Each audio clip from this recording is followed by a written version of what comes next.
ಬಾಗಲಕೋಟೆಯ ನಗರದಲ್ಲಿ ಶಿವಾಜಿ ಮಹಾರಾಜರ ಜಯಂತಿ ಸಮಯದಲ್ಲಿ ನಡೆದಿರುವಂತಹ ಕಲ್ಲು ತೋರಾಟ ಪ್ರಕರಣದ ಬಳಿಕ ವಿವಿಧ ಹಿಂದೂ ಸಂಘಟನೆಗಳ ವತಿಯಿಂದ ನವನಗರದಲ್ಲಿ ಬೃಹತ್ ಶೋಭಾಯಾತ್ರೆ ಹಮ್ಮಿಕೊಳ್ಳಲಾಗಿತ್ತು. ಹಿಂದೂ ಸಮ್ಮೇಳನ ವತಿಯಿಂದ ಆಯೋಜನೆ ಮಾಡಿರುವಂತಹ ಈ ಶೋಭಾಯಾತ್ರೆಯು ನವನಗರದ ಸೆಕ್ಟರ್ ನಂಬರ್ 30ರಿಂದ ಮೆರವಣಿಗೆ ಪ್ರಾರಂಭ ಮಾಡಲಾಯಿತು. ಬಿಗಿ ಪೊಲೀಸ್ ಭದ್ರತೆ ನಡುವೆ ಶೋಭಾಯಾತ್ರೆಯು ಅದ್ದೂರಿಯಾಗಿ ನೆರವೇರಿಸಲಾಯಿತು. ಪ್ರಮುಖ ರಸ್ತೆಯಲ್ಲಿ ದೇವಿಯ ಭಾವಚಿತ್ರ ಇಟ್ಟು ಪೂಜೆ ಪುನಸ್ಕಾರ ಜೊತೆಗೆ ವಿವಿಧ ಹೂಗಳಿಂದ ಅಲಂಕಾರ ಮಾಡಲಾಗಿತ್ತು. ಈ ಸಮಯದಲ್ಲಿ ವಿವಿಧ ವೇಷಭೂಷಣಗಳನ್ನು ಧರಿಸಿಕೊಂಡು ಮಕ್ಕಳು ಭಾಗಿಯಾಗಿರುವುದು ಗಮನ ಸೆಳೆಯಿತು. ಮಹಿಳೆಯರು, ಮಕ್ಕಳು ಎನ್ನದೇ ಯುವಕರ ತಂಡ ಭಾಗಿಯಾಗಿ ಅದ್ದೂರಿಯಾಗಿ ಶೋಭಾಯಾತ್ರೆ ನೆರವೇರಿತು. ನವನಗರದ ಸೆಕ್ಟರ್ ನಂಬರ್ 52ರಲ್ಲಿರುವಂತಹ ವೀರಭದ್ರೇಶ್ವರ ದೇವಾಲಯದ ಮುಂದೆ ಹಾಕಿರುವಂತಹ ಬೃಹತ್ ವೇದಿಕೆಯವರೆಗೆ ಮೆರವಣಿಗೆ ನಡೆಸಲಾಯಿತು. ನಂತರ ವೇದಿಕೆಯಲ್ಲಿ ಸಮಾವೇಶ ಹಮ್ಮಿಕೊಳ್ಳಲಾಗಿತ್ತು. ಈ ಸಂದರ್ಭದಲ್ಲಿ ವಿವಿಧ ಮುಖಂಡರು, ಗಣ್ಯಮಾನ್ಯರು ಹಾಗೂ ಸ್ವಾಮೀಜಿಗಳು ಭಾಗಿಯಾಗಿದ್ದರು.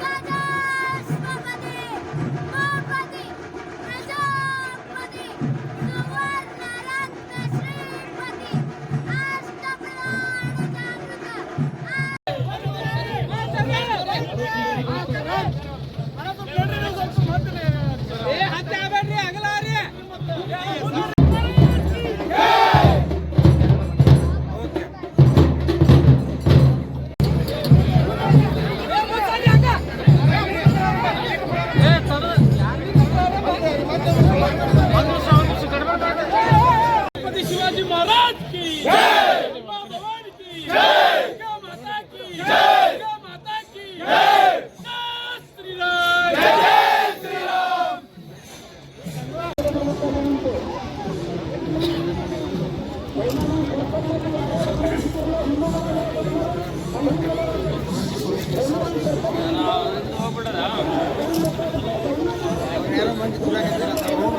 हरा हरा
शिवाजी जय जय जय जय जय भवानी हर हर हर हर भारत माता की जय वंदे मातरम वंदे मातरम।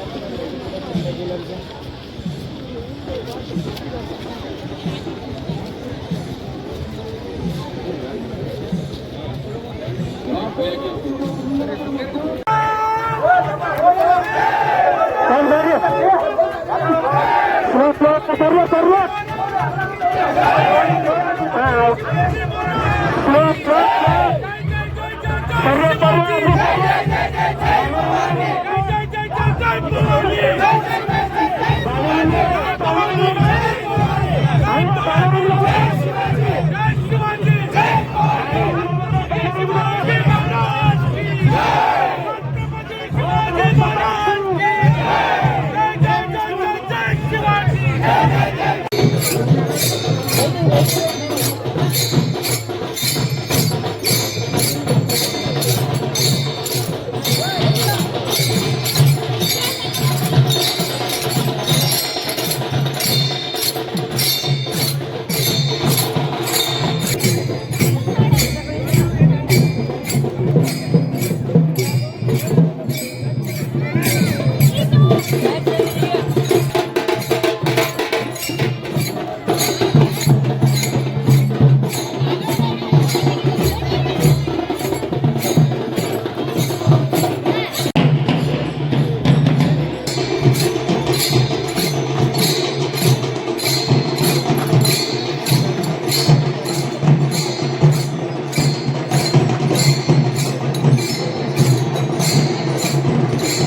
ಬಾಗಲಕೋಟೆಯ ನಗರದಲ್ಲಿ ಕಲ್ಲು ತೂರಾಟದ ಪ್ರಕರಣದ ಹಿನ್ನೆಲೆಯಲ್ಲಿ ಜಿಲ್ಲಾಡಳಿತ ಭವನದಲ್ಲಿ ಶಾಂತತಾ ಸಭೆ ಏರ್ಪಡಿಸಲಾಗಿತ್ತು. ಎರಡೂ ಸಂಘಟನೆ ಮಧ್ಯೆ ಸಭೆ ಏರ್ಪಡಿಸಿದ್ದರೂ ಸಹ ಹಿಂದೂ ಸಂಘಟನೆಯ ಮುಖಂಡರು ಹಾಗೂ ಬಿಜೆಪಿ ಪಕ್ಷದ ಮುಖಂಡರು ಗೈರಾಗಿ ಉಳಿದರು. ಇದರಿಂದ ಜಿಲ್ಲಾಡಳಿತ ಭವನದಲ್ಲಿ ನಡೆದಿರುವಂತಹ ಸಭೆ ವಿಫಲವಾಯಿತು. ಜಿಲ್ಲಾಧಿಕಾರಿ ಸಂಗಪ್ಪ ಅವರು ಮುಸ್ಲಿಂ ಸಮುದಾಯದ ಮುಖಂಡರ ಜೊತೆ ಸಭೆ ನಡೆಸಿದರು.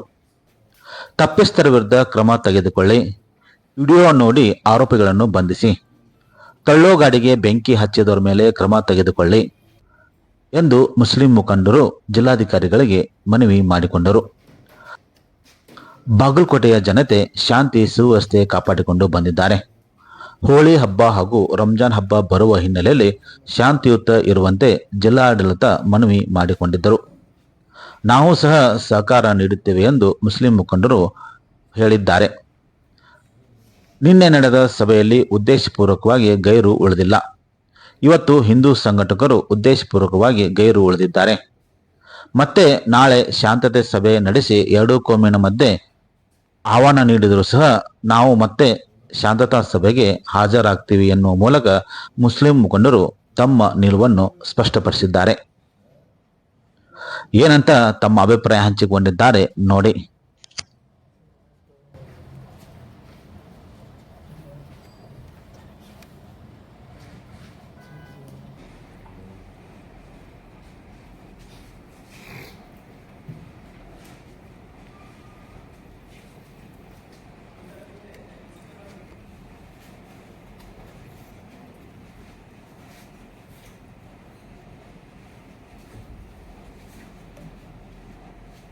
ಗುರುವಾರ ದಿವಸ ರಾತ್ರಿ ಆದ ಘಟನೆ ಬಗ್ಗೆ ಚರ್ಚೆ ಆಯ್ತು. ಅದಕ್ಕೆ ಅದು 8 ಮಂದಿಗೆ ನಾವು ಅರೆಸ್ಟ್ ಮಾಡಿವಿ ಅಂತ ತಿಳ್ಕೊಂಡಿದ್ರು. ಅದೇ ದಿವಸ ರಾತ್ರಿ ಕೆಲವು ಕಡೆ ಟಾಂಗಾ ಸ್ಟ್ಯಾಂಡ್ ನಲ್ಲಿ ಕೆಲವು ವಾಹನಗಳನ್ನ ಸುಟ್ಟು ಒತ್ತು ಗಾಡಿ ಇತ್ತು, ಅವಾಗ ಸುಟ್ಟಿದ್ರು. ಅವ ಬಗ್ಗೆನೂ ಕ್ರಮ ತಗೋಬೇಕು, ಅದಕ್ಕೂ ಸೋಮೋಟೋ ಕೇಸ್ ಹಾಕಿರ್ತಿಕೊಂಡು ನಾವು ರಿಕ್ವೆಸ್ಟ್ ಮಾಡ್ಬಂದ್ವಿ. ಅವ್ರಿಗೆ ಹಾಕಂತ ನಾವು ಹೇಳಿಲ್ಲ, ಇವ್ರಿಗೆ ಬಿಡ್ರಿ ಅಂತ ನಾವು ಹೇಳಿಲ್ಲ. ನಾವು ಹೇಳಿದಿಷ್ಟೇ, ಸೋಮೋಟೋ ಕೇಸ್ ಎಲ್ಲರೂ ಸರಿ ಸಮಾನಾಗಿ ನೋಡ್ರಿ. ಇದು ಭಾವೈಕ್ಯತೆ, ನಾವು ಭಾವೈಕ್ಯತೆ ಪ್ರೀತಿ ಸಾಥಿಯಿಂದ ಬಾಳ್ಕೊಳ್ರಿ. ಅದ ಮುಂದೆ ನೀವು ಬರ್ಲಿಲ್ಲ, ಮತ್ತೆ ಅವ್ರು ಬಂದಿಲ್ಲ, ಇಬ್ಬರು ಹೇಳಿದಾರ ಏನು ಅಂತ ಇಲ್ಲ. ಅವರು ಬಂದಿದ್ರು, ಅವ್ರು ತಮ್ಮ ಮಾತಿಟ್ಟು ಹೋಗ್ಯಾರ ಅಂತ ಹೇಳಿದ್ರು. ಅದು ನಾರಾಯಣ್ ಸರ್, ನಾರಾಯಣ್ ಸರ್ ನಾವು ಫ್ಯಾಮಿಲಿ ಮೆಂಬರ್ಸ್. ಅವರು ನಿನ್ನೂ ಹೇಳ್ಯಾರ ಒಂದೇ ಕಡೆ ಹೆಂಗ್ ಮೀಟಿಂಗ್ ಆಗುತ್ತೆ ಅಂತ ಹೇಳಿ. ಅಂದ್ರೆ ಇದ್ರ ಅರ್ಥ ಅವ್ರ ಬಲ್ಲಿನೂ ಆ ಮನಸ್ಥಿತಿ ಅದ, ನಮಗ್ ತಗೊಂಡು ಮೀಟಿಂಗ್ ಮಾಡ್ಬೇಕಂತ ಅನ್ನೋದು ಅರ್ಥ ಆಗತ್ತೆ. ಅದಕ್ಕೆ ಇನ್ನೊಮ್ಮೆ ಏನಪ್ಪಾ ಅಂತಂದ್ರೆ ಬೇಕಾತಂದ್ರೆ ಅವ್ರಿಗೂ ನಮಗ್ ಕುಡಿಸ್ಲಿಕ್ಕೆ ನಾವು ಇಲ್ಲೇ ಸಾಯೋರು, ಇಲ್ಲೇ ಬದುಕೋರು, ಎಲ್ಲೇ ಯಾಕೆ ಜಗಳ ಮಾಡಿ ಸಾಯೋದು? ನಾವು ಪ್ರೀತಿ ವಿಶ್ವಾಸದಿಂದ ಸಾಯೋನು, ಒಳ್ಳೇದು ರೀತಿ ಮಾಡು.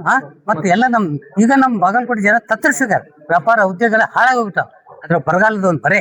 ಅದಕ್ಕೇನಪ್ಪಾ ಅಂತಂದ್ರೆ ನಾವೆಲ್ಲರೂ ಪ್ರೀತಿ ವಿಶ್ವಾಸ ಬೇಕಾಗಿತ್ತು. ಶಾಂತಿ ನೆಮ್ಮದಿಯಿಂದ ಮಾತ್ರ ಸಾಧ್ಯತೆ. ನಮಸ್ಕಾರ ಅಂತಲ್ಲ, ನಾವು ಸಭೆ ಕರೆದು ಹೋಗೋನು ಮೊದಲ ನಮ್ಗೆ 4 ಮಾತು ಹೇಳಕ್ಕೆ ಅವಕಾಶ ಇರ್ತದೆ. ಹೇಳೋನು ನಾವು ಸಹೋದರಿತ ಬಾಳ್ದವ್ರು. ನಾವು ಆ ವಿಷಯ ಪ್ರಸ್ತಾಪ ಮಾಡೋನು. ನಮ್ಮ ಸಮಸ್ಯೆಗಳಿದಾವ, ನಗರದವ್ ನೋಡೋರ್ದು ಮುಳುಗಡೆ ಸಂತ್ರಸ್ತರ ತಮ್ಮ ಸಮಸ್ಯೆಗಳಿದಾವ, ಶಿಕ್ಷಣ ಮೀಸಲಾತಿ ಸಮಸ್ಯೆಗಳಿದಾವ, ಮುದ್ರಾಂಕ ಶುಲ್ಕದ ಸಮಸ್ಯೆಗಳಿದಾವ, ಅದೇ ರೀತಿ ನಡಗಡ್ಡೆ ಸಮಸ್ಯೆಗಳಿದಾವ, ನಮ್ಮ ಮಕ್ಕಳ ನೌಕರಿ ಸಲುವಾಗಿ ನಮ್ಮ ಸಮಸ್ಯೆಗಳಿದಾವ. ಈ ಸಮಸ್ಯೆಗಳನ್ನ ಚರ್ಚೆ ಮಾಡಕ್ ನೀವು ಕೂಡ ಅಂತೀವಿ. ನಾವು ಇಷ್ಟು ಜೋರ್ ಪ್ರಮಾಣದಲ್ಲಿ ಪ್ರತಿಭಟನೆ ಮಾಡಿದ್ರು, ಈ ಪ್ರತಿಭಟನೆ ಯಾಕೆ ಸಂತ್ರಸ್ತರ ಬಗ್ಗೆ ಮಾಡವಲ್ರಿ? ಈ ಪ್ರತಿಭಟನೆ ಯಾಕೆ ನಡಗಡ್ಡೆ ಸಲುವಾಗಿ ಮಾಡವಲ್ರಿ? ನೀವು ನಿಮ್ಮ ಜನರ ನಿಮ್ಮ ಸಂಬಂಧ ಪಡುವಂತ ವಿಷಯಗಳು ಇವನ್ ಯಾಕೆ ನೀವು ಕೇಳಿಸಿಕೊಂಡಿದ್ದೇವೆ. ಆ ರೀತಿಯಾದಂತ ಯಾವುದೇ ವ್ಯವಸ್ಥೆ ಆಮೇಲೆ ಬಾಗಲಕೋಟ್ ಜಿಲ್ಲಾ ದಂಡಾಧಿಕಾರಿಗಳ ಆಜ್ಞೆಯನ್ನ ಪಾಲಿಸದೇ ಇರ್ತಕ್ಕಂತ ಸಮುದಾಯ ನಮ್ಮದಲ್ಲ. ನಾವು ನಮ್ಮ ದೇಶದ, ನಮ್ಮ ಸರ್ಕಾರದ ಕಾನೂನನ್ನ, ಸಂವಿಧಾನವನ್ನ ಅತ್ಯಂತ ಏನಪ್ಪಾ ಅಂತಂದ್ರ ನಾವು ಆಜ್ಞಾಧಾರಕರಾಗಿ ಪಾಲಿಸುತ್ತೇವೆ ಅಂತಕ್ಕಂಥ ಮಾತನ್ನ ಈ ಸಂದರ್ಭದಲ್ಲಿ ಹೇಳಲಿಕ್ಕೆ ಇಷ್ಟಪಡ್ತೇನೆ. ಇವತ್ತಿನ ಸಭೆಗೆ ಸಂಬಂಧಪಟ್ಟಂತೆ ಅವತ್ತು ನಡೆದಂತ ಅಹಿತಕರ ಘಟನೆ ಬಗ್ಗೆ ನಮ್ಮ ವಿಷಾದನೀಯವಿದೆ. ಅಲ್ಲದೆ ಆ ಘಟನೆಗೆ ಸಂಬಂಧಪಟ್ಟಂತೆ ಅಲ್ಲಿ ನಡೆದಂತ ಎಲ್ಲ ವಿಷಯಗಳನ್ನ ಪಾರದರ್ಶಕವಾಗಿ, ಕೂಲಂಕುಷವಾಗಿ ತನಿಖೆ ಮಾಡಿ ಆ ಒಂದು ಪ್ರಚೋದನೆಗೆ, ಪ್ರೊವೋಕಿಂಗಿಗೆ ಯಾವ ಯಾವ ಘಟನೆಗಳು ಪೂರಕವಾಗಿವೆ ಅನ್ನೋದನ್ನ ತಾವು ಕಂಡುಹಿಡಿಯಿರಿ. ಅಲ್ಲದೆ ಬಾಗಲಕೋಟೆಯಲ್ಲಿ ಈ ಘಟನೆಗೆ ಸಂಬಂಧಪಟ್ಟಂತೆ ಉಳಿದ ವಿವಿಧ ಕಡೆಗಳಲ್ಲಿ, ಪ್ರದೇಶಗಳಲ್ಲಿ ನಡೆದಂತ ಘಟನೆಗಳ ಕುರಿತು ಕೂಡ ತಾವು ಸಂಪೂರ್ಣವಾಗಿ ಚರ್ಚೆ ಮಾಡಿ ನ್ಯಾಯಾಂಗ ತನಿಖೆ ಮಾಡಿ ಅಲ್ಲಿ ಮುಖ್ಯವಾಗಿ ನಾವು ಹೇಳ್ಬೇಕಪ್ಪ ಅಂದ್ರೆ ಬಾಗಲಕೋಟೆಯಲ್ಲಿ ಶಾಂತಿಯನ್ನ ಸ್ಥಾಪಿಸಬೇಕಾಗಿದೆ. ಎರಡನೆಯದಾಗಿ ಇವತ್ತು ಅವ್ರು ಬಂದಿಲ್ಲ, ಇವತ್ತು ನಿಮ್ ಜೊತೆ ಮಾತಾಡಿದ್ರು, ಅದಕ್ಕೆ ಏನಾದ್ರು ಹೇಳಿದ್ರಿ? ಜಿಲ್ಲಾಧಿಕಾರಿಗಳಾಗ್ಲಿ, ಜಿಲ್ಲಾ ಪೊಲೀಸ್ ವರಿಷ್ಠಾಧಿಕಾರಿಗಳಾಗ್ಲಿ ತಾವು ನಮಗೆ ಒಂದು ಅಭಯವನ್ನ ನೀಡಿದ್ದಾರೆ. ಎರಡೂ ಸಮುದಾಯದವರಿಗೆ ಸಮಾನತೆಯಿಂದ ನೋಡುವಂತ ಅಥವಾ ಎರಡೂ ಸಮುದಾಯದವರಿಗೆ ಅನ್ಯಾಯವಾಗದಂತೆ ನಾವು ಕ್ರಮವನ್ನ ಕೈಗೊಳ್ಳುತ್ತೇವೆ ಅಂತಕ್ಕಂಥ ಭರವಸೆಯನ್ನ ನೀಡಿದ್ದಾರೆ. ಅವರ ಮೇಲೆ ನಮಗೆ ಭರವಸೆ ಇದೆ. ಸರ್ಕಾರದ ಮೇಲೆ, ಕಾನೂನಿನ ಮೇಲೆ ನಮಗೆ ನಂಬಿಕೆ ಇದೆ. ಎಲ್ಲಾ ಸಮುದಾಯದವರಿಗೆ ಸಮಾನವಾದಂತಹ, ನ್ಯಾಯಯುತವಾದಂತಹ ನ್ಯಾಯವನ್ನ ಕೊಡಿಸ್ತಾರೆ ಅಂತಕ್ಕಂಥ ನಂಬಿಕೆಯಿಂದ, ಆಶಾಭಾವನೆಯಿಂದ ನಾವು ಇವತ್ತು ಶಾಂತಿ ಸಭೆಯಲ್ಲಿ ಭಾಗವಹಿಸಿ ಹೊರಗೆ ಬಂದಿದ್ದು. ಬಾಗಲಕೋಟೆಯ ನವನಗರದ ಕಲಾಭವನದಲ್ಲಿ ಗ್ಯಾರಂಟಿ ಉತ್ಸವ, ಗ್ಯಾರಂಟಿ ಯೋಜನೆಯ ಜಾಗೃತಿ ಮೂಡಿಸುವಂತಹ ಕಾರ್ಯಾಗಾರದ ಸಮಾರಂಭ ಜರುಗಿತು. ಸಮಾರಂಭವನ್ನು ಗ್ಯಾರಂಟಿ ಯೋಜನೆಯ ಪ್ರಾಧಿಕಾರದ ರಾಜ್ಯ ಅಧ್ಯಕ್ಷರಾಗಿರುವಂಥ ಎಚ್.ಎಂ. ರೇವಣ್ಣ ಅವರು ಜ್ಯೋತಿ ಬೆಳಗಿಸುವ ಮೂಲಕ ಚಾಲನೆ ನೀಡಿದರು. ಈ ಸಂದರ್ಭದಲ್ಲಿ ಮಾತನಾಡಿದ ಅವರು, ರಾಜ್ಯ ಸರ್ಕಾರ ಆಡಳಿತಕ್ಕೆ ಬಂದ ನಂತರ ಗ್ಯಾರಂಟಿ ಯೋಜನೆ ಜಾರಿಗೆ ಮಾಡಿ ಜನಸಾಮಾನ್ಯರಿಗೆ ಸಾಕಷ್ಟು ಅನುಕೂಲವಾಗುವಂತೆ ಮಾಡಲಾಗಿದೆ. ಈ ಹಿನ್ನೆಲೆಯಲ್ಲಿ ಇಡೀ ರಾಜ್ಯಾದ್ಯಂತ ಸಂಚಾರ ಮಾಡಿ ಸರ್ಕಾರದ ಯೋಜನೆಗಳು ಸದುಪಯೋಗ ಆಗಿರುವ ಬಗ್ಗೆ ಮಾಹಿತಿ ನೀಡುವಂಥ ಕೆಲಸ ಮಾಡಲಾಗಿದೆ. 5 ಗ್ಯಾರಂಟಿ ಯೋಜನೆಗಳಲ್ಲಿ ಇಡೀ ದೇಶಕ್ಕೆ ಮಾದರಿಯಾಗಿದ್ದು, ಪ್ರತಿಯೊಬ್ಬರೂ ಅದರ ಸದುಪಯೋಗ ಪಡೆದುಕೊಳ್ಳುವ ಜೊತೆಗೆ ಕಾಂಗ್ರೆಸ್ ಪಕ್ಷದ ಕಾರ್ಯಕರ್ತರು ಜಾಗೃತಿ ಮೂಡಿಸುವಂತ ಕಾರ್ಯಗಳ ಸಹ ಮಾಡಬೇಕಾಗಿದೆ ಎಂದು ಎಚ್.ಎಂ. ರೇವಣ್ಣ ಕರೆ ನೀಡಿದರು.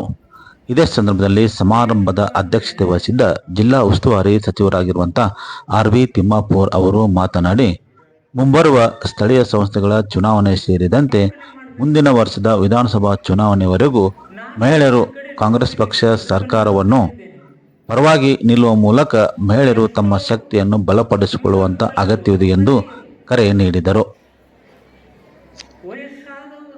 ಪ್ರಾರಂಭ ಆದಾಗ ಸ್ವಲ್ಪ ತಡವಾಯಿತು, ಆದರೆ ಈಗ ಹಳಿ ಬೇರೆ ಬಂದಿದ್ದೇವೆ, ಸರಿಯಾಗಿ ನಡೀತಾ ಇದೆ.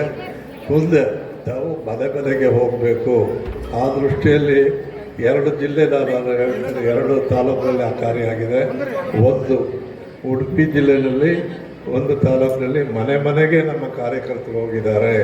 ಆ ರೀತಿ ಇಲ್ಲೂ ಬಾಗಲಕೋಟೆಯಲ್ಲಿ ಆಗಬೇಕು ಅಂತಕ್ಕಂಥ ವಿಷಯವನ್ನು ತಮಗೆ ತಿಳಿಸ್ತಾ ಕಾರ್ಯಾಗಾರದಲ್ಲಿ 2ನೇ ವಿಷಯ, ತಾವು ಒಂದೊಂದು ಕಾರ್ಯಕ್ರಮ ಮನೆಗೆ 5 ಗ್ಯಾರಂಟಿ, ಮನೆಗೆ 5 ಗ್ಯಾರಂಟಿ, ಮನೆ ಮುಂದೆ ಒಂದು ರಂಗೋಲೆ, ಈ ಕಾರ್ಯಕ್ರಮವನ್ನು ನೀವು ತಗೊಳ್ಬೇಕು. ಯಾಕೆ ಅಂತ ಹೇಳಿದ್ರೆ, ನಾನು ಆಗಲೇ ಹೇಳಿದಾಗೆ ದೇವರಾಜ ಅರಸರ ಕಾಲದಿಂದ ನಾವು ಕೊಡ್ತಾನೆ ಇದ್ದೀವಿ. ಆದರೂ ನಮಗೆ ಜನರ ಬೆಂಬಲ ಸಿಗಬೇಕಾದ್ರೆ ಇದರ ನೆನಪನ್ನು ನಾವು ಕೊಡದೇ ಇದ್ದರೆ ಭಾಳ ಕಷ್ಟ. ಆ ದೃಷ್ಟಿಯಲ್ಲಿ ನಮ್ಮ ಕಾರ್ಯವನ್ನು ಯಥಾವತ್ತಾಗಿ ಜನತೆಗೆ ತಿಳಿಸುವಂಥ ಕೆಲಸವನ್ನು, ಇದನ್ನು ಜೀವಂತವಾಗಿ ಇಡಬೇಕು ಅನ್ನೋ ಕೆಲಸವನ್ನು ನಮ್ಮ ಜವಾಬ್ದಾರಿ. ನಾವು ಒಂಥರ ವಾಚಡಾಗಿದ್ದಾಗೆ ಆ ಕೆಲಸವನ್ನು ನಾವು ಮಾಡಬೇಕು. ಪ್ರತಿಯೊಬ್ಬ ವ್ಯಕ್ತಿ ಸ್ವಾಭಿಮಾನದ ಬದುಕನ್ನು ಬದುಕತಕ್ಕಂಥದಕ್ಕೆ ಅಭಿವೃದ್ಧಿ ಅಂತಾರೆ. ನಾನು ಇನ್ನೊಂದು ಕಡೆ ನೋಡಿದ್ದೀನಿ, ತಾಯಂದಿರೆ ಇಲ್ಲಿ ಕೂತ್ಕೊಂಡಿದ್ದಲ್ಲ, ಗಂಡಸರು ನೀವು ಅದಿರಿತಾ ಇದ್ದಾರೆ, ತಗೊಳಮ್ಮ ಮನೆ ಖರ್ಚ ಇರುತ್ತೆ, ಯಾರೋ ಬೀಗರು ಬರ್ತಾರೆ, ಮಿತ್ರರು ಬರ್ತಾರೆ, ಮಕ್ಕಳೇನೋ ಕೇಳ್ತವೆ, ತಗೋ ಒಂದು 1500 ಕೊಟ್ಟಂತ ಗಂಡಸರು ಎಷ್ಟು ಮಂದಿ ಇದ್ರೆ ಕೈ ಎತ್ತರಪ್ಪ ನೋಡು. ಯಾರ ಕೊಟ್ಟಾರೆ ನಮ್ಮ ಇವರು? ಮನೆಯಾಗ ಇರ್ಲಿ ತಗೋ, ಒಂದು 5 ಇಟ್ಕೋ, ತಿಂಗಳಿಗೆ ಮಕ್ಳು ಯಾರ ಬರ್ತಾರೆ, ಬೀಗರು ಬರ್ತಾರೆ, ತಗೋ ಇಟ್ಕೋತೇಳಿ ಕೊಟ್ಟಂತ ನೀವು ಯಾರ ಇದ್ರಿ? ತಗೊಂಡವ್ರು ಯಾರ ಇದ್ರಿ? ನಮ್ಮ ಕೈ ಎತ್ತಿ ಬಿಡ್ರಿ. ನಿಮ್ಗೆ ಯಾರು ಕೊಟ್ಟೇ ಇಲ್ಲ. ಆದರೆ ತಾಯಂದ್ರೆ ನಿಮ್ಮ ಬದುಕು ನಾನು ನೋಡಿದ್ದೆ. ಆ ಮನೆಯಲ್ಲಿ ಯಾರಾದರೂ ಬಂದ್ರೆ ಆ ತಾಯಿ ಎಲ್ಲ ಡಬ್ಬೆಗಳನ್ನು ನೋಡ್ಬೇಕು. ಸಕ್ಕರೆ ಇತ್ತಿಲ್ಲೋ, ಅಕ್ಕದಾವಿಲ್ಲೋ, ಇವರೆಲ್ಲ ಬೀಗರು ಬಂದರೆ ಏನು ಕೊಡ್ಬೇಕಂತಕ್ಕಂಥ ಆತಂಕನ ಅನುಭವಿಸ್ತಕ್ಕಂಥವ್ರು ನೀವುಗಳು. ನಾನು ಎಷ್ಟೋ ಸಲ ನೋಡಿ, ನಾನು ಮಧ್ಯಮ ವರ್ಗದವ್ರನ್ನ, ಬಡವರಿಗೆ ನಾನು ಬದುಕಲ್ಲಿ ನಾನು ಕಂಡಿದ್ದೇನೆ. ಯಾರಾದರೂ ಬಂದರೆ ಸೆರಗು ಮುಚ್ಚಿಕೊಂಡು ಹೋಗಿ ಚಹಾ ಪುಡಿನೋ ಸಕ್ಕರೆನೋ ತಂದು ಪಕ್ಕದ ಮನೆಯಾಗ ತಂದು ಗಂಡನ ಗೌರವ ಉಳಿಸ್ತಕ್ಕಂಥ ತಾಯಂದಿರಿಗೆ ಇವತ್ತು 2000 ರೂಪಾಯಿ ಕೊಟ್ಟು ಸ್ವಾಭಿಮಾನದಿಂದ ಬದುಕಕ್ಕೆ ಇರ್ತಕ್ಕಂಥ ಸರ್ಕಾರ. ಈ ಪ್ರಜಾಪ್ರಭುತ್ವ ವ್ಯವಸ್ಥೆಯಲ್ಲಿ ನಿಮಗೆ ದೊಡ್ಡ ಶಕ್ತಿ ಅಂಬೇಡ್ಕರ್ ಅವರು ಕೊಟ್ಟಿದ್ದಾರೆ. ನಿಮ್ಮೆಲ್ಲರಿಗೂ ಒಂದೊಂದು ವೋಟ್ ಕೊಡ್ತಕ್ಕಂಥ ಶಕ್ತಿ ಅಂಬೇಡ್ಕರ್ ಅವರು ಕೊಟ್ಟಿದ್ದಾರೆ. ನೀವು ವಿನಯಪೂರ್ವಕ ವಿನಂತಿ ಮಾಡ್ಕೊತಿದ್ದೀನಿ, ಯಾರು ಹಿತವರು ನಿಮಗೆ, ಯಾರು ನಿಮ್ಗೆ ಕೆಲಸ ಮಾಡ್ತಾರೆ, ಯಾರು ನಮ್ಮಮ್ಮ, ನಮ್ಮ ತಾಯಿ, ನಮ್ಮ ಸಹೋದರಿ ಅಂತೇಳಿ ನಿಮ್ಮನ್ನ ಅಪ್ಕೋತಾರೆ, ಅಂಥವ್ರು ನೀವು ಶಕ್ತಿ ಕೊಟ್ಟರೆ ಇನ್ನೂ ಇಂಥ ಶಕ್ತಿಗಳನ್ನು ಕೊಡ್ತಕ್ಕಂಥ ಸಶಕ್ತ ಪಕ್ಷ ಕಾಂಗ್ರೆಸ್ ಮತ್ತೊಮ್ಮೆ ಬಂದರೆ ಇನ್ನೂ ಎಷ್ಟು ಶಕ್ತಿಗಳನ್ನು ಕೊಡ್ತಕ್ಕಂಥ ಶಕ್ತಿ ಬರುತ್ತೆ ಅಂತ ನಿಮ್ಮ ಶಕ್ತಿ ಇದೆಲ್ಲ. ಇವತ್ತು ನಾನಿತ್ತು ಮಂತ್ರಿ ನಿಮ್ಮ ಜೊತೆ ಮಾತನಾಡ್ತಿದ್ರೆ ಯಾರ ಶಕ್ತಿ ಅಂದರೆ ನಿಮ್ಮ ಮತ. ನಿಮ್ಮ ಮತಕ್ಕೆ ಎಂಥ ಶಕ್ತಿ ಇದೆ ಅಂದರೆ ಬಾಗಲಕೋಟೆಯ ನವನಗರದ ಸೆಕ್ಟರ್ ನಂಬರ್ 47ರಲ್ಲಿರುವಂತಹ ಕರ್ನಾಟಕ ರಾಜ್ಯ ಬೀಜ ನಿಗಮದಲ್ಲಿರುವ ಯಂತ್ರಗಳಿಂದ ಆಗುತ್ತಿರುವ ಶಬ್ದ ಮಾಲಿನ್ಯವನ್ನು ನಿಯಂತ್ರಣ ಮಾಡಬೇಕೆಂದು ಒತ್ತಾಯಿಸಿ ನವನಗರದ ಮುಚ್ಚಗಂಡಿ ಅತಿಥಿ ಬಡಾವಣೆಯ ನಿವಾಸಿಗಳು ಪ್ರತಿಭಟನೆ ನಡೆಸಿದರು. ನವನಗರದ ಸೆಕ್ಟರ್ ನಂಬರ್ 47ರಲ್ಲಿರುವಂತಹ ಕರ್ನಾಟಕ ರಾಜ್ಯ ಬೀಜ ನಿಗಮದ ಸಂಸ್ಕರಣಾ ಘಟಕದ ಮುಂದೆ ಪ್ರತಿಭಟನೆ ನಡೆಸಿದ ಮುಚ್ಚಗಂಡಿ ಅತಿಥಿ ಬಡಾವಣೆಯ ನಿವಾಸಿಗಳು ಬೀಜ ಸಂಸ್ಕರಣಾ ಘಟಕದಿಂದ ಹೊರಬರುವ ಶಬ್ದವನ್ನು ನಿಯಂತ್ರಣ ಮಾಡಬೇಕು ಎಂದು ಆಗ್ರಹಿಸಿ ನಿಗಮದ ವ್ಯವಸ್ಥಾಪಕರಿಗೆ ಮನವಿ ಸಲ್ಲಿಸಿದರು. ಬೀಜ ಸಂಭಾವನೆ ಮಿಷನ್ ಸೌಂಡ್ ಭಾಳ ಬರ್ತೈತ್ರಿ ಸರ್ ನಮಗೆ. ಅದರಿಂದ ಮಕ್ಕಳಿಗೆ ನಮ್ಮ ಮನ್ಯಾಗ SSLC ಓದು ಮಕ್ಕಳ್ರಿ 75 ವಯಸ್ಸಾದವ್ರು ಮುದುಕರು ಅದಾರ್ರಿ, ಅವ್ರಿಗೆ ಭಾಳ ಕಿರಿಕಿರಿ ಅನ್ಸಾತೈತ್ರಿ ಸರ್. ಇದಕ್ಕೀಗ ನಾವು ಇದಕ್ಕೆಲ್ಲ ಆಫೀಸರ್ ಇರ್ತಾರಲ್ಲ, ಅವರೆಲ್ಲ DC ಗಳು ಹಿಂಗೆಲ್ಲ ಆಫೀಸರ್ ಏನಿದ್ದು ಅದ್ರ ಶಬ್ದ ಮಾಲಿನ್ಯ ಕಡಿಮೆ ಆಗಬೇಕು, ನಮ್ಮ ಮಕ್ಕಳಿಗೆ ಅಭ್ಯಾಸಕ್ಕೆ ತೊಂದರೆ ಭಾಳ ಆಗ್ತೈತೆ ಅಂತೇಳಿ ನಾವು ಇಲ್ಲಿ ಮನವಿ ಪತ್ರ ಕೊಡಕ್ಕೆ ಬಂದಿವ್ರಿ ಆಫೀಸಿಗೆ. ನೀವು 15 ದಿನದೊಳಗೆ ನಮ್ಗೆ ಇದ್ರ ಶಬ್ದ ಕಡಿಮೆ ಮಾಡ್ಬೇಕು ರೀ.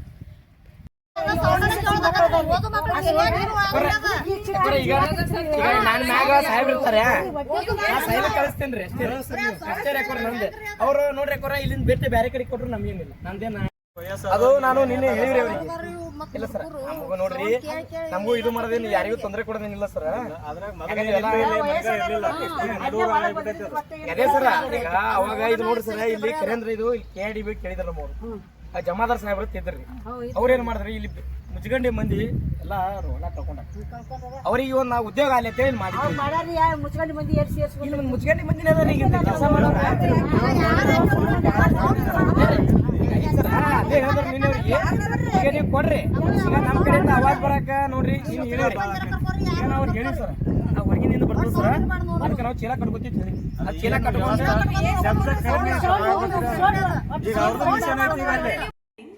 ಸುಧಾರಿತ ಹೃದಯದ ಆರೈಕೆಯನ್ನು ಒದಗಿಸುವುದು ಮತ್ತು ಸೂಪರ್ ಸ್ಪೆಷಾಲಿಟಿ ಸೇವೆಗಳನ್ನು ಶ್ರೇಷ್ಠತೆ, ಕರುಣೆ ಮತ್ತು ನಂಬಿಕೆಯೊಂದಿಗೆ ಮತ್ತಷ್ಟು ಬಲಪಡಿಸುವುದು ನಮ್ಮ ಗುರಿಯಾಗಿದೆ ಎಂದು ಆಸ್ಕಿ ಸೂಪರ್ ಸ್ಪೆಷಾಲಿಟಿ ಆಸ್ಪತ್ರೆಯ ಮುಖ್ಯ ವೈದ್ಯಾಧಿಕಾರಿ ಡಾಕ್ಟರ್ ಪ್ರೀತಿ ಆಸ್ಕಿ ತಿಳಿಸಿದ್ದಾರೆ.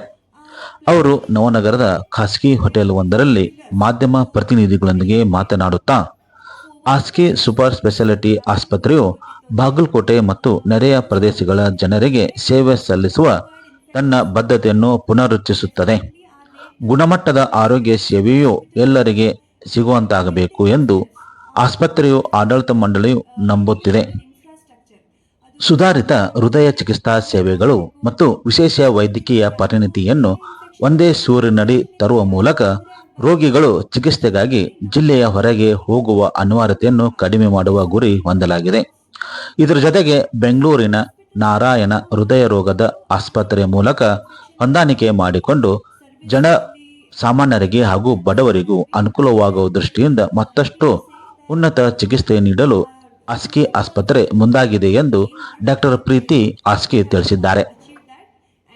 Also thank very expert, very serious doctors that we've had, senior doctors ನಮ್ಮಲ್ಲಿ ಇದ್ದಾರೆ. ಅವರು ಕೂಡ ಈ ನಮ್ಮ ಒಂದು ಗೋಲ್ಗೆ ಸಪೋರ್ಟ್ ಮಾಡಿದ್ರು. So in the last 1 year, I'm very happy to say that ನಮ್ಮ hospital ಇಂದ we have not had anybody acquire any kind of hospital acquired infection. We have had no cases of nosocomial infection, and I should thank my staff, my doctors, for the goal that we had and for the work that they did to help us achieve that goal. Center for Bagalkot. Nimdellardu, I want to welcome actually all of you. Please, thank you so much for coming. Nimdellardu namga at least last 1 year in the support ide. I really thank you all for that.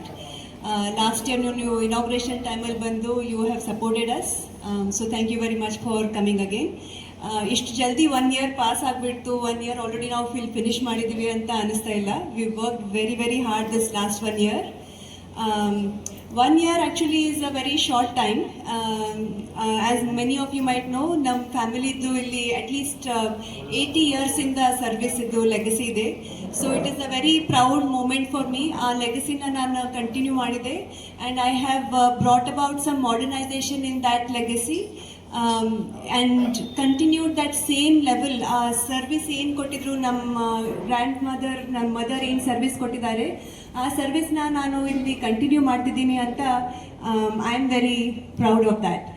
But I should thank you all for supporting. I should thank the people of Bagalkot and our friends like Raju here that have supported us. Namge ishtu 1 ವರ್ಷದಿಂದ support ಮಾಡಿದ್ದಕ್ಕೆ thank you so very much.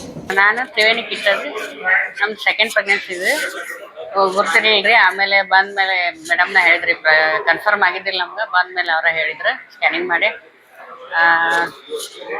ಆಮೇಲೆ ಒಂದು 5 ತಿಂಗಳು ಆದಮೇಲೆ ಆಗಿತ್ತು. ಆಮೇಲೆ treatment ಚಲೋ ಕೊಟ್ರಿ. ನಮಗೆ ಟ್ಯಾಬ್ಲೆಟ್ಸ್ನು ಭಾಳ ಕೊಟ್ಟಿದ್ದಿಲ್ಲ ರೀ. ಚಲೋ ಅನ್ನಿಸ್ತು ನಮಗೆ ಇಲ್ಲಿ ಬಂದಿದ್ದೆ. ಬೇರೆ ಹಾಸ್ಪಿಟ್ಲ್ ಅಂದ್ರೆ ನಮ್ದು 1ನೇದು ಮಗುದ ನೋಡಿದ್ರೆ ಇಲ್ಲಿ ಟ್ಯಾಬ್ಲೆಟ್ಸ್ ಭಾಳ ಕಮ್ಮಿ ಕೊಟ್ರಿ ಮೇಡಮ್. ಭಾಳ ಅದು ಇದು ಟೆಸ್ಟ್ನು ಹೇಳಿಲ್ಲ, ಟ್ಯಾಬ್ಲೆಟ್ಸ್ನು ಕಮ್ಮಿ ಕೊಟ್ರು. ನಮ್ಗೇನೋ ಭಾಳ ಟೆನ್ಷನ್ ಆಗಲಿಲ್ಲ ರೀ ಈ ಸಲ. ಭಾಳ ನಮ್ಗೆ ಕೇರ್ ಮಾಡಿದ್ರಿ. ನೇಹಾ ಮೇಡಮ್ಗೆ ಥ್ಯಾಂಕ್ಸ್ ಹೇಳ್ಬೇಕ್ರಿ ನಾವು. ನನ್ನ ಹೆಸರು ಪ್ರೀತಿ ಸುರವಂಶಿರಿ. ನಾವು ಅಣ್ಣಕಟ್ಟಿಂತ ಬಂದೀನಿ ರೀ. ನಾ ಪ್ರೆಗ್ನೆಂಟ್ ಇದ್ದಾಗ ಇಲ್ಲಿ ತೋರ್ಸಕ್ಕೆ ಬಂದಿದ್ರಿ. 2 ಮಂತ್ಸ್ನ್ಯಾಗ ತೋರ್ಸಕ್ಕೆ ಬಂದಿದ್ರಿ ಮ್ಯಾಮ್ ರೀ. ನೇಹಾ ಮ್ಯಾಮ್ ರೆಫರ್ ಮಾಡಿ ಪ್ರೆಗ್ನೆಂಟ್ ಇದ್ದಾಗ ತೋರ್ಸಕ್ಕೆ ಬಂದಿದ್ರಿ ಇದು ರೀ. 8 ತಿಂಗಳ ಮಟ್ಟನೂ ಎಲ್ಲ ತೋರ್ಸಿನಿ. 8 ತಿಂಗಳು ಬಿಟ್ಟು 15 ದಿನಕ್ಕೆ BP ಹೆಚ್ಚಾದ ಸಂಬಂಧ ಒಳ್ಳೆ ಬಂದು ಇಲ್ಲಿ ತೋರ್ಸಿರಿ ನೇಹಾ ಮ್ಯಾಮ್ ರೀ. ಆಪ್ರೇಷನ್ ಮಾಡೋದು BP ಹೆಚ್ಚಿರೋ ಸಂಬಂಧ, ಹೈ ರಿಸ್ಕ್ BP ಇರೋ ಸಂಬಂಧ ನೇಹಾ ಮ್ಯಾಮ್ ಆಪ್ರೇಷನ್ ಮಾಡಿದ್ರಿ. ನಮ್ಮ ಪಾಪು ಹೆಲ್ದಿಯಾಗಿ ಆರೋಗ್ಯವಾಗಿ ಐತ್ರಿ. NSC ಒಳಗೆ ನಮ್ಮ ಪಾಪು ಪ್ರೀತಿ ಮ್ಯಾಮ್ ರೀ NSC ಒಳಗೆ ಪಾಪು ಇಟ್ಕೊಂಡು ಚಂದಾಗ ನೋಡ್ರಿ.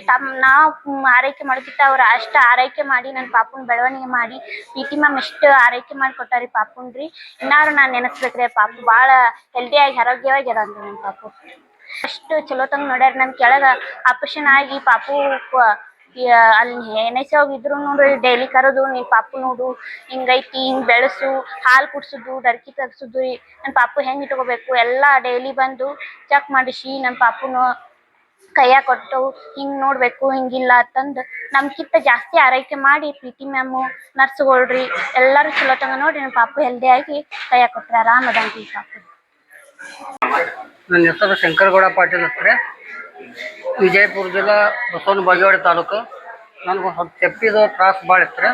ನಾ ಇಲ್ಲಿ ಅಕ್ಕಿ ಹಾಸ್ಪಿಟಲ್ಗೆ ಬಂದು ಚೆಕ್ ಮಾಡಿಸಿದ್ದೇನೆ ರೀ. ವಿಜ್ಞಾನ ಸರ್ ಅಂತೇಳಿ ಡಾಕ್ಟ್ರೇ ಚೆಕ್ ಮಾಡಿಸಿದ್ದೆ. ಚೆಕ್ ಮಾಡಿಸಿದ್ದು ಅಲ್ಲಿ ಅವರು MRI ಸ್ಕ್ಯಾನ್ ಮಾಡಿಸ್ಕೊಂಬ ಅಂದ್ರೆ MRI ಸ್ಕ್ಯಾನ್ ಮಾಡಿಸ್ಕೊಂಬಂದ್ರೆ ಅವ್ರು ಆಪ್ರೇಷನ್ ಆಗ್ಬೇಕಂದ್ರೆ ಮತ್ತು ನಾವು ಊರಿಗೆ ಹೋದೇನ್ರಿ. ಊರಿಗೆ ಹೋಗಿ 2 ದಿನ ಬಿಟ್ಟು ಬಂದು ಆಪ್ರೇಷನ್ ಮಾಡಿಸಿದ್ದೇನೆ.